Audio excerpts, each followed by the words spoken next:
Graça e paz da parte de nosso Senhor Jesus Cristo, meus amados irmãos. Para quem não me conhece, meu nome é Daniel e estou aqui novamente para continuar, acerca do tema História Eclesiástica, História da Igreja, falando do nosso módulo 3 de Teologia, falando acerca desse tema.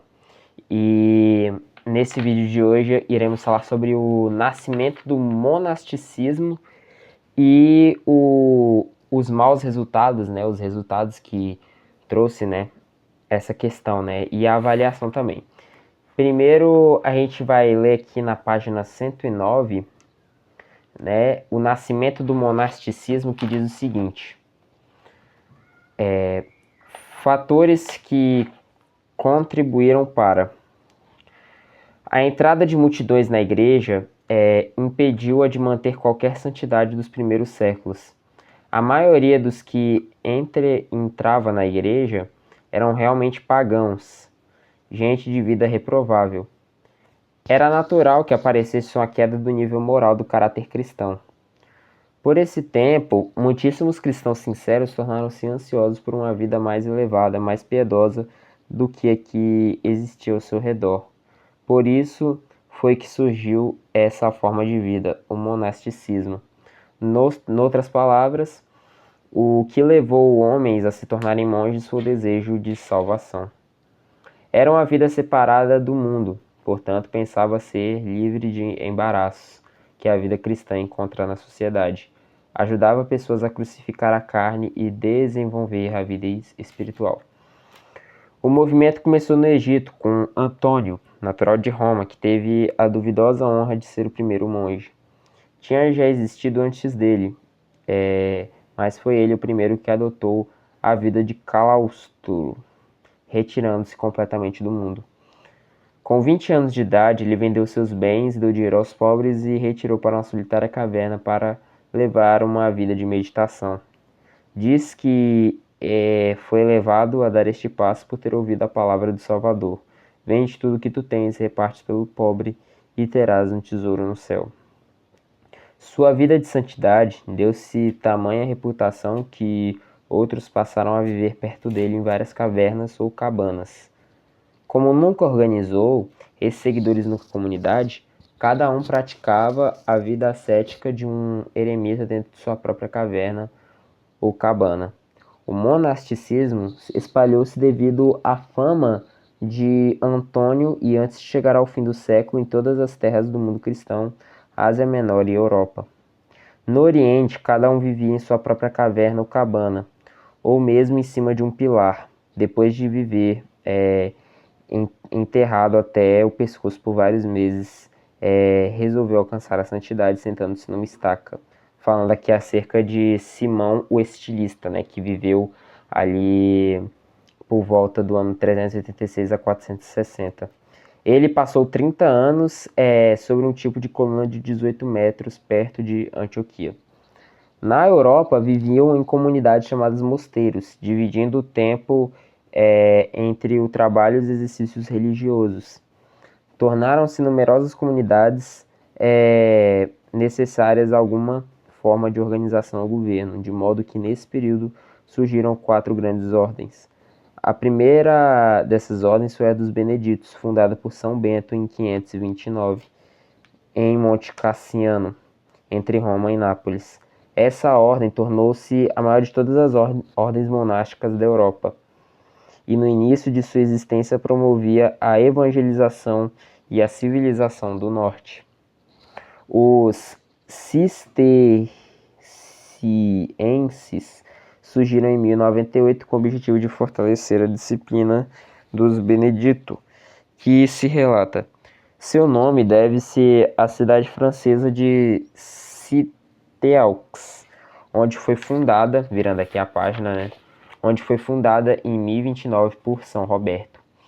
Em 1112, a ordem foi reorganizada e fortalecida por São Francisco de Assis, um dos homens mais santos, mais devoto e mais amado da Itália. A ordem dos franciscanos espalhou-se rapidamente por toda a Europa, tornando-se a mais numerosa de todas as ordens. Os dominicanos formavam uma ordem espanhola formada por São Domingo em 1215, que também se estendeu por toda a Europa. Os dominicanos e os franciscanos se reverenciavam-se dos membros de outras ordens, pois eram pregadores. Iam por toda parte fortalecer a fé dos crentes e opunhavam-se às heresias. Todas essas ordens foram fundadas com nobres propósitos. A influência das ordens em parte foi boa e em parte foi má. No início, cada ordem monástica era um benefício para a sociedade. Então, lemos aqui, né, que o nascimento do monasticismo, né, se dá com a vida justa e íntegra, né, a ótica do cristianismo, né, e era um estilo de vida que pessoas, né, adotavam, né, que é aquele estilo mais de monge, né, e nesse período, né, do monasticismo surgiram algumas ordens, né, que é as ordens dos beneditos, né, que era de São Bento. Surgiu a ordem dos franciscanos, né, que é de Francisco de Assis, os cistercienses, né, que é um nome bem difícil. Teve também os dominicanos, né, formados por São Domingos, né. Então, cada elas tinha um propósito, né, que eles se opunhavam às heresias e espalhar a mensagem universal. Então, foi um período conhecido como monasticismo. Falando sobre a avaliação do monasticismo, vai dizer o seguinte: a contribuição deixada pelos monges em sua época ainda afeta a civilização moderna. Vejamos alguns bons resultados. O mistério local servia realmente como de uma fazenda experimental moderna na demonstração de métodos melhores de agricultura. Os monges limpavam florestas, drenavam os pântanos, abriam estradas e cultivavam sementes e viveiros. Fazendeiros vizinhos adotavam as melhores técnicas que viam os monges usar. Os mosteiros, durante séculos de guerra, de quase anarquia, funcionaram como um centro de paz àqueles que estivessem em dificuldades ou perigos que encontravam abrigo. Os mosteiros deram hospedagem aos viajantes, aos enfermos e aos pobres. Nas bibliotecas dos mosteiros guardavam muitas das antigas obras de literatura clássica e cristã. Os monges copiavam livros, escreviam as biografias de personalidades importantes, crônicas de seu tempo e história do passado. Sem as obras escritas dos mosteiros, a Idade Média teria passado em branco.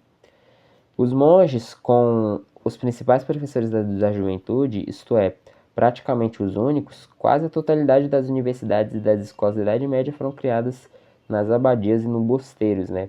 Agora, falando sobre os maus resultados, vai dizer o seguinte: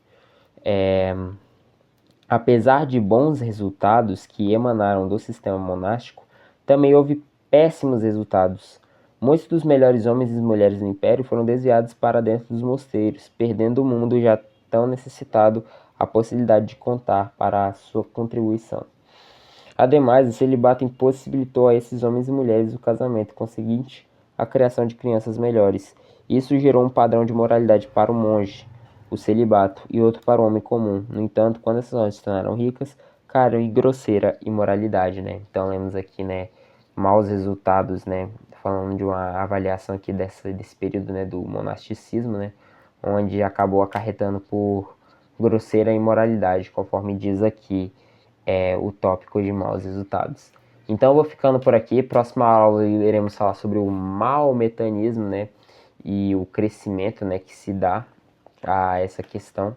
Eu vou ficando por aqui e espero que vocês tenham gostado. Se vocês gostou, que Deus os abençoe em nome de Jesus.